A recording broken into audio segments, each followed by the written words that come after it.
ايه ده؟ ايه ده؟ انت بتعملي ايه ده؟ باكل بذر تفاح. بذر تفاح؟ اه، ده ايه فوائده ده؟ فظيعه. انت متعرفش فوائد بذر التفاح ولا ايه؟ لا معرفش بيعمل ايه بذر التفاح ده. ده فوائده كتير جدا، بس من اهم فوائده مم. بيعلي الذاكره جدا، وبيزود نسبه الذكاء قوي قوي. نسبة الذكاء امم قوي وعلي الذاكرة. جدا.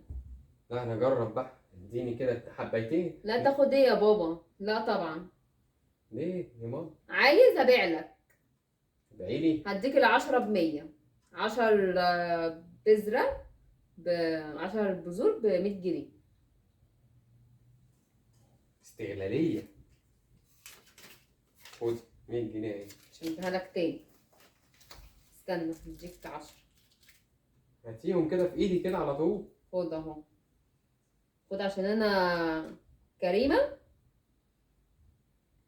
هديك 2 زيادة. خد. شوف، عد ماشي. عد الجمايل بقى. ماشي.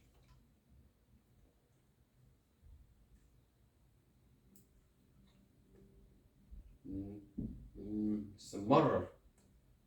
ايه ده صحيح؟ مم. انا ذكي قوي. ايه ده؟ مم. يعني ايه اللي خلاني اديك 100 جنيه واخد 10 بذور ولا 12 بيزا زي ما انت مدياني كده؟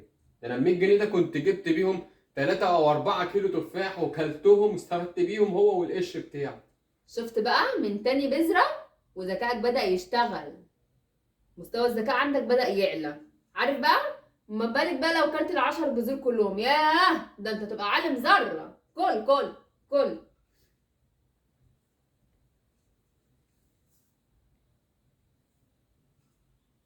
100 جنيه.